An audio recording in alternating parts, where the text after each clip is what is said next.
भारत के अगले chief justice होंगे। वर्तमान में जो भारत के चीफ जस्टिस हैं श्री एन.वी. रमन्ना, उन्होंने जस्टिस यू ललित का नाम अपने उत्तराधिकारी के रूप में यूनियन लॉ मिनिस्ट्री को भेज दिया है। Actually justice NV. रमन्ना इस साल 26 अगस्त को अपना कार्यकाल पूरा कर रहे हैं, यानी कि वे रिटायर हो रहे हैं। इसके बाद जस्टिस यू ललित भारत के 49वें चीफ जस्टिस ऑफ इंडिया बनेंगे।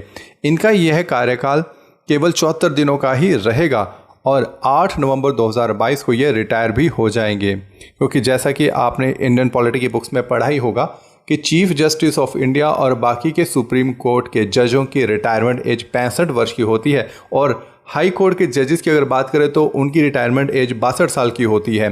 तो भारत में चीफ जस्टिस ऑफ इंडिया का सबसे छोटा कार्यकाल 1991 में जस्टिस कमल नारायण सिंह का रहा, जो कि केवल 17 दिनों यानी कि 17 डेज का ही था। तो उम्मीद करता हूँ यहाँ तक आपको सारी बातें क्लियर हैं। तो आइए अब हम और क्लैरिटी करते हैं। तो आइए अब देखते हैं कि चीफ जस्टिस ऑफ इंडिया की अपॉइंटमेंट कैसे होती है। भारत का अगला चीफ जस्टिस कौन होगा, इसका निर्णय सुप्रीम कोर्ट का कोलिजियम करता है। यह कोलिजियम ग्रुप होता है सुप्रीम कोर्ट के 4 सीनियर मोस्ट जजेस का, जिसके head chief justice of India होते हैं। यानी कोलिजियम के हेड चीफ जस्टिस होते हैं, तो कुल मिलाकर 5 सुप्रीम कोर्ट के जजेस होते हैं जो इस कोलिजियम में डिसीजन लेते हैं कि अगला चीफ जस्टिस ऑफ इंडिया कौन होगा। चीफ जस्टिस का सिलेक्शन सीनियरिटी के आधार पर होता है।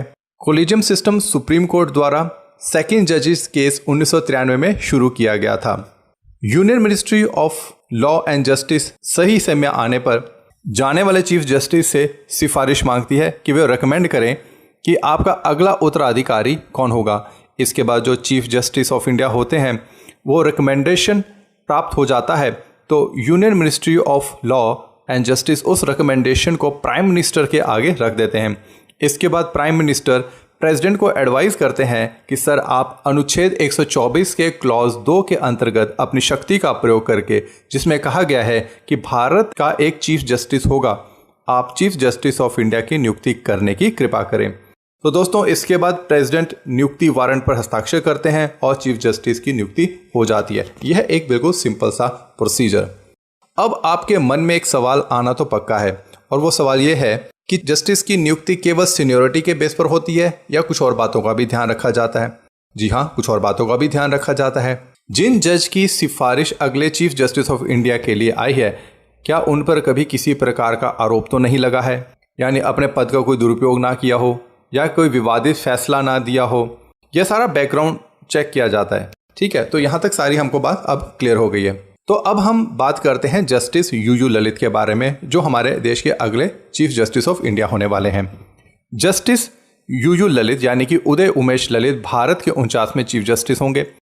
इन्होंने अपनी वकालत 1983 में बंबई हाई कोर्ट से शुरू की। उसके बाद 2004 में ये सुप्रीम कोर्ट में सीनियर एडवोकेट नियुक्त हुए और 10 साल की प्रैक्टिस पूरी होने के बाद इन्हें सीधे सुप्रीम कोर्ट का जज नियुक्त कर दिया गया। तो ये सीधे एडवोकेट से सुप्रीम कोर्ट के जज नियुक्त हुए हैं। Justice U Lalit supreme court की 5 सदस्य बेंच के सदस्य भी थे, जिसमें अगस्त 2017 में ट्रिपल तलाक पर ऐतिहासिक फैसला सुनाया था। राम मंदिर केस में भी ये बेंच के सदस्य थे, पर फैसला आने से पहले भी इन्होंने किन्हीं कारणों से अपने आप को उस केस से अलग कर दिया था। Protection of children from sexual offence यानी कि पॉक्सो एक्ट में भी जस्टिस यू ललित ने बड़ा ही ऐतिहासिक फैसला सुनाया था, जिसमें इन्होंने कहा था कि अगर कोई चाइल्ड है उसको अगर आप फिजिकली टच कर रहे हैं तो वो इंटेंड टू सेक्सुअल असॉल्ट ही माना जाएगा।